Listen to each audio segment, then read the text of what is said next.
കൈക്കൂലി വാങ്ങുന്നതിനിടെ Indian oil corporation deputy general manager പിടിയിൽ.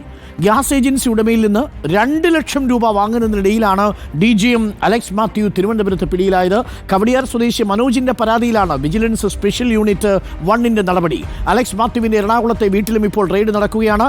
അലക്സിനെതിരെ കൃത്യമായ തെളിവുകളുണ്ടെന്ന് വിജിലൻസ് DYSP ഷിബു പാപ്പച്ചൻ പറഞ്ഞിരിക്കുന്നു. ആ പ്രതികരണം നമുക്കൊന്ന് കേട്ടുവരാം. അഷിൻ ഡിയാഗോ നമുക്കൊപ്പമുണ്ട്. അപ്പോൾ മുമ്പും ഒരു മനോജ് പറയുന്നത് 10 വർഷമായിട്ട് മനോജിനെ ഭീഷണിപ്പെടുത്തി പല രീതിയിൽ പൈസ മേടിച്ചുകൊണ്ടിരിക്കുകയാണ് എന്ന് മനോജ് പറയുന്നുണ്ട്. അപ്പോൾ ഇന്നെന്തായാലും നമ്മൾ കൃത്യമായിട്ട് മനോജ് പരാതി നൽകിയതുകൊണ്ട് നമുക്ക് നല്ലതുപോലെ അത് ട്രാപ്പ് ചെയ്ത് പിടിക്കാൻ പറ്റി. കൃത്യമായിട്ടുള്ള എവിഡൻസും കാര്യങ്ങളെല്ലാം ഉണ്ട്. പൈസ മേടിച്ച് പോക്കറ്റിലിട്ടു. അത് നമ്മൾ കൃത്യമായിട്ട് സമയത്ത് തന്നെ ഇവിടെ ഉണ്ടായിരുന്ന വിജിലൻസ് ടീം CA ഉണ്ട്, കിരണുണ്ട്, CA ഉണ്ട്, ഇവരെല്ലാം ഉണ്ട്. ഓക്കെ, നമുക്ക് അശ്വിനുണ്ട്. അശ്വിൻ, ഇപ്പോൾ വരുന്ന മറ്റൊരു പ്രധാന വാർത്ത, പ്രതി അലക്സ് മാത്യുവിൻ്റെ വീട്ടിൽ റെയ്ഡ് നടക്കുന്നുണ്ട്.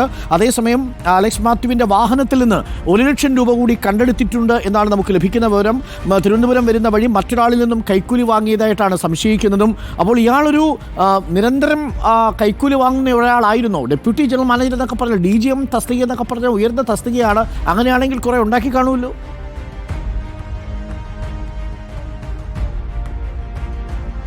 അരുൺ, അങ്ങനെ തന്നെയാണ്. കാരണം ഒരാളിൽ നിന്ന് 2 ലക്ഷം രൂപയാണ്, അതായത് ഈ പരാതിക്കാരനായ മനോജിൽ നിന്ന് 2 ലക്ഷം രൂപയാണ് അദ്ദേഹം അഡ്വാൻസായി ആവശ്യപ്പെട്ടത് എന്നുള്ളതാണ്. ഈ മനോജിൽ നിന്ന് ആകെ ആവശ്യപ്പെട്ടിരിക്കുന്നത് 10 ലക്ഷം രൂപയാണ്. ഈ 10 ലക്ഷം രൂപ അത് വാങ്ങാൻ വീട്ടിലേക്ക് വരും എന്നറിയിച്ചതിന് ശേഷമാണ് ഈ അലക്സ് മനോജിൻ്റെ വീട്ടിലേക്ക് എത്തിയത് എന്നുള്ളതാണ് ഏറ്റവും ഞെട്ടിപ്പിക്കുന്ന കാര്യം. ഈ കഥ ഇങ്ങനെയാണ്. അതായത് ഈ മനോജ് കഴിഞ്ഞ 20 വർഷമായി ഒരു ഗ്യാസ് ഏജൻസി നടത്തുന്ന ആളാണ്. IOCയുടെ ഗ്യാസ് ഒരു ഡീലറാണ് അദ്ദേഹം. അദ്ദേഹത്തിന് ഇത്തരത്തിൽ ഗ്യാസിൻ്റെ സപ്ലൈ ഒക്കെ ചെയ്തിരുന്നത് ഈ ഡെപ്യൂട്ടി ജനറൽ മാനേജറായിട്ടുള്ള ഈ അലക്സ് ആണ്. മാത്രമല്ല ഈ അലക്സിൻ്റെ ചുമതല എന്ന് പറയുന്നത് ഈ കസ്റ്റമേഴ്സിനെ വീതിച്ച് നൽകുക എന്നൊരു ചുമതല കൂടി ഇയാൾക്കുണ്ട് എന്നുള്ളതാണ് നമുക്ക് മനസ്സിലാക്കാൻ സാധിക്കുന്നത്. ഈ കാണുന്ന ഈ പരാതിക്കാരൻ്റെ വീട്ടിലെത്തിയാണ് ഇയാൾ 2 ലക്ഷം രൂപ ആവശ്യപ്പെട്ടത്. അത് കൈപ്പറ്റുന്നതിന് വേണ്ടി മാത്രമാണ് അദ്ദേഹം കൊച്ചിയിൽ നിന്ന് ഇവിടേക്ക് എത്തിയത് എന്നുള്ളതാണ് നമുക്ക് മനസ്സിലാക്കാൻ സാധിക്കുന്നത്. ഇതിനിടയിൽ മറ്റൊരാളിൽ നിന്നും ഇയാൾ പൈസ വാങ്ങിയതായും അറിയുന്നുണ്ട്. ഈ പരാതിക്കാരനായ മനോജ് ഞാൻ നേരത്തെ സൂചിപ്പിച്ചതുപോലെ തന്നെ 20 വർഷമായി ഗ്യാസ് ഏജൻസി നടത്തി വരികയാണ്.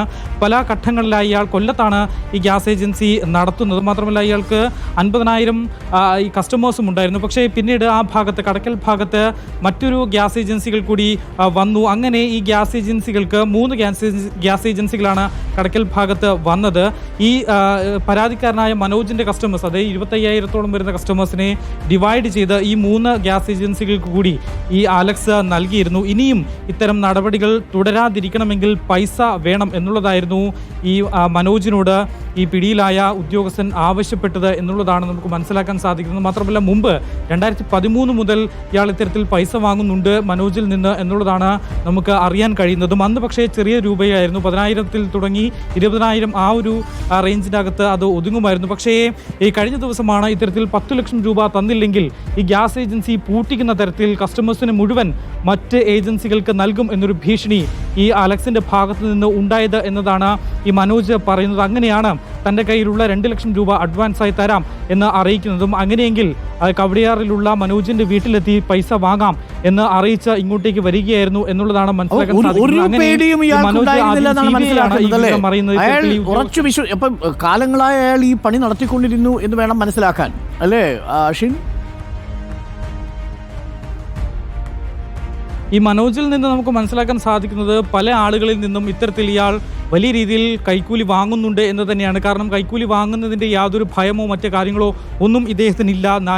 ഡയറക്റ്റായി നേരിട്ട് വീട്ടിൽ തന്നെ എത്തിയാണ് ഈ കൈക്കൂലി വാങ്ങുന്നത്. അപ്പോൾ അത്രത്തോളം ഈ കൈക്കൂലി വാങ്ങുന്ന മേഖലയിൽ അത് ഈ ഉദ്യോഗസ്ഥൻ എക്സ്പീരിയൻസ്ഡ് ആണ് എന്നുള്ളതാണ്, അല്ലെങ്കിൽ കൈവഴക്കം വന്ന ഒരാളാണ് എന്നുള്ളതാണ് തെളിയിക്കുന്നത്. മാത്രമല്ല വിജിലൻസ് പിടിക്കുമ്പോഴും വലിയ ഭാവമാറ്റങ്ങളൊന്നും ഇദ്ദേഹത്തിന് ഉണ്ടായിരുന്നില്ല എന്നുള്ളതാണ്.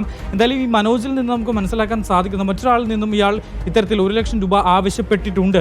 മാത്രമല്ല ഈ കടക്കൽ ഭാഗത്ത് പുതിയതായി തുടങ്ങിയ മനോജിനൊപ്പം തന്നെ തുടങ്ങിയിട്ടുള്ള മറ്റ് ഏജൻസി ആളുകളിൽ നിന്നും ഇത്തരത്തിൽ പൈസ ആവശ്യപ്പെട്ടിട്ടുണ്ട്. പക്ഷേ ഭയം മൂലമാണ് പലരും പുറത്തു പറയാത്തത് എന്നുള്ളതാണ്. കാരണം ഇവരുടെയൊക്കെ ഏജൻസികൾ പൂട്ടിക്കും എന്നൊരു ഭീഷണിയാണ് ഇയാൾ മുഴക്കിയിട്ടുള്ളത് എന്നുള്ളതാണ് മനസ്സിലാക്കാൻ സാധിക്കുന്നത്. അതുകൊണ്ട് തന്നെ ഈ ഉപജീവന മാർഗം മുട്ടാതിരിക്കാൻ പലരും ഇയാൾ ആവശ്യപ്പെടുമ്പോഴൊക്കെ പണം നൽകിയിട്ടുണ്ട് എന്നുള്ളതാണ് നമുക്ക് അറിയാൻ കഴിയുന്നത്. ഇയാളുടെ കാറിൽ, സ്വന്തം കാറിലാണ് ഈ എറണാകുളത്ത് നിന്നും കടവന്തറിൽ നിന്നും ഇവിടെ എത്തിയിട്ടുള്ളത് എന്നും നമുക്ക് മനസ്സിലാക്കാൻ കഴിയുന്നു. വാഹനം പുറത്ത് തന്നെ പാർക്ക് ചെയ്ത് ഇട്ടിട്ടുമുണ്ട്. ആ ബാഗിൽ 2 ബാഗുകളാണ് ആ വാഹനത്തിൻ്റെ ഉള്ളിൽ ഉണ്ടായിരുന്നത് എന്നുള്ളതാണ്. ഇപ്പോൾ ദൃശ്യത്തിൽ കാണുന്ന ആ ആളാണ് ഇയാളാണ് ഇത്തരത്തിൽ IOC ജനറൽ മാനേജർ കൂടിയിട്ട് ഡെപ്യൂട്ടി ജനറൽ മാനേജറായ ആണ് ഇപ്പോൾ ഈ ദൃശ്യങ്ങളിൽ കാണുന്നത്. ഇയാളാണ് 2 ലക്ഷം രൂപ ഈ പരാതിക്കാരനായ മനോജിൽ നിന്ന് വാങ്ങിയിട്ടുള്ളത്. ആ